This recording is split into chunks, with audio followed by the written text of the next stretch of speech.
List देंगे भी हमारे 1 घंटा कार्यक्रम चलने दो। दीदी ज्ञापन का है, अपनी बातें लिखित हुए तो बात देनी तो पड़ेगी माँ, ज्ञापन तो लिखा था उसमें कुछ नहीं दीदी, स्वामी जी बाहर आएंगे और खुदा की तीसरी टहल नहीं है, जनता द्वारा चुने गए जनप्रतिनिधि है। जनप्रतिनिधि को अपनी जिम्मेदारी तय होनी चाहिए, जवाबदेही तय होनी चाहिए, शर्म आनी चाहिए उन्हें। उन्होंने लाइसेंस क्यों दिया, उन्होंने निगरानी क्यों नहीं की, उन्होंने उसको भगाया क्यों? और अब आप क्या अपने हाथों की मांग कर रहे हैं, वो सुन क्यों नहीं रहे? उन्हें सुनना पड़ेगा। आप बोलो, जो भी मैं बोलो आप। सरस्वती दीदी लगातार 3 महीने से धरने पे बैठी हुई हैं, तो इसलिए उनकी आवाज खराब है और वो अस्वस्थ भी चल रही है, क्योंकि लगातार जो लोगों की आवाजें उठा रही है। दीदी का कहना है, और दीदी का क्या हमारा भी कहना है कि एक यूसीसी सोसाइटी जिसका नरेंद्र मोदी जी ने और धामी जी ने सहकारिता करके प्रचार किया था कि सहकारिता से ही गांव का विकास होगा, सहकारिता से ही हमारी रोजी रोटी ऊपर होगी, महिलाओं को लखपति बनाएंगे, करोड़पति बनाएंगे। तो ये जो सोसाइटी थी इसको एनओसी क्यों दी, और अगर दे दी थी तो भागने क्यों दिया? इतने लोग इसमें काम कर रहे थे। आप मेरे साथ यहाँ से चलिए, हम आपको 10 बैनर दिखा देंगे, 36 ब्रांच दिखा देंगे, ओपनली खुली हुई है और वहाँ पे करोड़ों का ट्रांजैक्शन हो रहा था। क्या आप लोगों को दिख नहीं रहा था कि ये फर्जी है? लोग यहाँ पे पैसा जमा कर रहे थे, गरीब लोग। आपको उनकी एक की स्थिति को सुन के रोना आ जाएगा, ऐसी स्थिति हो रखी। लोग सुबह नाश्ता तक भी करने नहीं दे रहे लोगों को घरों में। लोगों के बच्चे पढ़ नहीं पा रहे, जब भी कुछ अच्छा सोचते हैं, कुछ पॉजिटिव थॉट्स आते हैं, तब तक लोगों में फोन आ जाते हैं। ये तो गलत बात हुई ना। धामी सरकार को हमने बिठा रखा है, तो उन्हें हमारी बात सुननी चाहिए, नहीं सुननी चाहिए? उत्तराखंड के विभिन्न जगहों पे धरने चल रहे हैं, धामी जी की नींद कब टूटेगी? हम तो आपसे कह रहे हैं कि आप एक रोड मैप बनाइए, हमें बताइए कि ये दरअसल हुआ कैसे। 37 ब्रांच मैनेजर है, किसी से पूछताछ हुई अभी तक? किसी से पूछा गया कि अगर पैसा सहकारिता विभाग में नहीं गया तो फिर कहाँ गया? इसके बारे में पूछा गया? हमें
जाते हैं।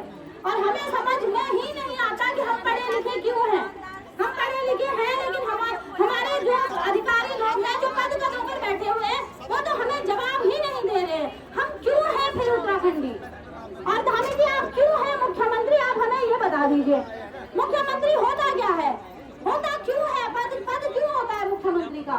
फिर मत रखिए ना पद, सब समान कर दीजिए, हटा दीजिए। फिर जब आपसे कुछ होता ही नहीं है तो हटा दीजिए। आप हम 7 साल हो जाएंगे, आप भी डूबो हम भी डूबेंगे। आप तो मुख्यमंत्री हो ना, आप बड़ी जिम्मेदारी है आपकी। ऐसा नहीं होता धामी जी, आपको अपनी जिम्मेदारी तय करनी पड़ेगी एनी हाउ कंडीशन।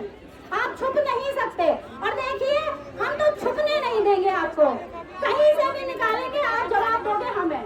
मैंने भारत सरकार कृषि मंत्रालय के नाम पे इस सोसाइटी में पैसा जमा किया है, तो आप मुझे जवाब दोगे कि वो पैसा कहाँ गया। अगर वो पैसा आपके पास नहीं आया तो ये 37 ब्रांच मैनेजर तो इधर ही है, उनसे पूछे ना। ऐसा तो है नहीं कि वो कहीं छुपे होंगे, कहीं नहीं छुपे, वो अपने घरों में आराम से है। प्रताड़ित मतलब इधर ही है, अपने ही घरों में इधर ही है, कोई किसी को प्रताड़ना तो नहीं हो रही ना। तो आप पूछ सकते हैं, धामी जी पूछ सकते हैं उनसे। प्रताड़ित केवल मेरे जैसे एजेंट हो गए जिन्होंने 1 रुपया नहीं कमाया, भारत सरकार के नाम से उसे ज्वाइन कर दिया और आज हमारे घरों में एक रोटी मुश्किल हो रखी है। तो हम आपको छोड़ देंगे? भूल जाइए धामी जी, अगर आप फौजी के बेटे हो तो मैं भी फौजी की बेटी हूँ। आमना सामना हो जाएगा, देख लेंगे कौन जीतता है।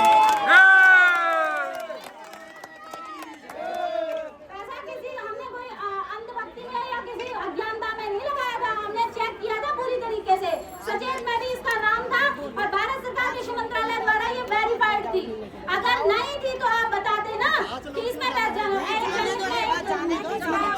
सूचना देने की सोसाइटी में पैसा जमा मत करें।